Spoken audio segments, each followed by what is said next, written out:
mi ń gbọ́dọ̀ rí ẹ ní ayé ẹ kó tún ríran sẹ́nibọ̀dì mọ́ máa fi okó ẹ gbó títí ọlọ́dà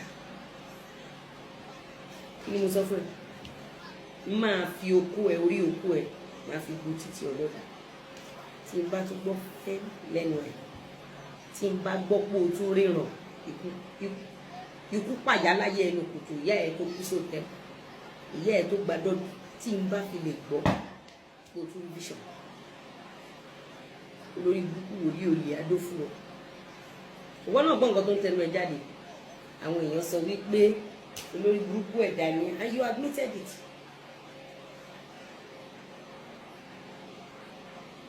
ìwọ tó lọ school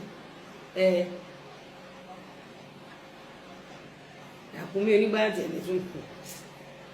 Celebrity ni tó la máa ń prophesy. Oh, if this celebrity will do I want to conclude. Mo fẹ́ sọ fún yín. Pé ẹ wọ that you don't know me. Pé ẹ mọ̀ bàbá. Wọ́n bá ti bí pọ̀ rí ìyálà ya ẹ̀dá jẹ́ rí ẹ̀kọ́ tó rí vision.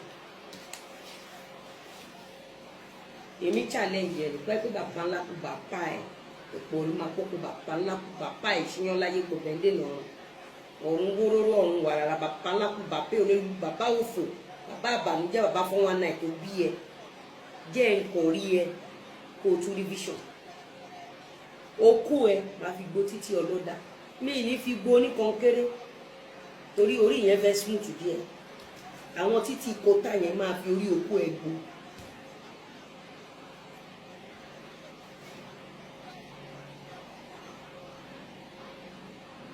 olè tó bá ti bí ìyá ẹ̀dá jẹ́ rí ẹ kó o tún ní orí visions àwọn èèyàn olórí burúkú ìwọ ò rí àwọn tó kọ́lé àwáyé má ṣe rere olè ọ̀lẹ olórí burúkú ẹni ìbànújẹ́ igúnnugún ṣe jẹ́rì òlì ìdófùrọ̀ nǹkan tó dára ò tara Ísírẹ́lì Yorùbá jáde rí àfi ìran burúkú nítorí àti gba bára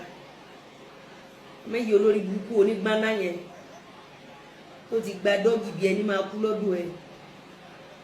ìyẹn lòun apologize sí òun máa fòkú ẹ̀rá rè ní òun máa fòkú àwọn ọmọ ẹ̀rá rè ní àkókò ẹ̀yin olórí burúkú olùṣì ọmọ Yíbò ti rà pápá tán ọmọ Yíbò wọn ti rà kẹjà tán ọmọ Yíbò ti ra trade fair wọn ti rà tán gbogbo Lẹ́kì wọn bí ìyá Yorùbá dà asọsọsọsọ fún yín asọsọsọ awíwíwí fún yín ìwọ ò mọ ọpọlọ tó lè fi pe àwọn Yorùbá ilẹ̀ rẹ̀ l'Àkúrẹ́ o ẹ lè wá gbin máńgò o ẹ lè wá gbin banana o ilẹ̀ rẹ̀ l'Àkúrẹ́ ìwọ ò lè mú business idea wá tó lè mú ìlọsíwájú bá Yorùbá community lazy bastard tí n bá rí ẹ tí n bá tún gbọ́ kó o rí vision màá ní kán bá mi dì ẹ́ mú báyìí màá ní kán bá mi yọ okó ẹ síta ọmọ igi pákó màá ní kán bá wá bíi 6 màá ní kán bá mi tò ó mọ́ okó ẹ màá fi rọ́bà báǹdì mu màá wá mú rọ́bà ìyá ẹ kò ní dáa fún akọkọ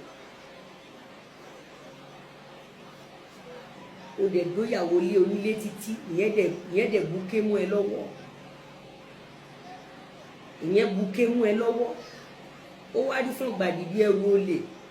ẹ̀yin èèyàn wa mà ti gbọ́ àwọn ọ̀rọ̀ yìí tí Lizzy Anjorin tó sọ nínú fídíò tí ẹsẹ̀ wò tán yìí lórí ọ̀rọ̀ ilé Ìyábọ̀ Òjó àti wòlíì Akọgun tó fi dórí Tóyìn Abraham ní ìyẹn wa kí ni ohun tí ẹ lérò lórí ọ̀rọ̀ tí arábìnrin yìí tí ó ṣẹ̀ sọ tán nínú fídíò yìí. olè ẹ̀yin ò ní any business ideas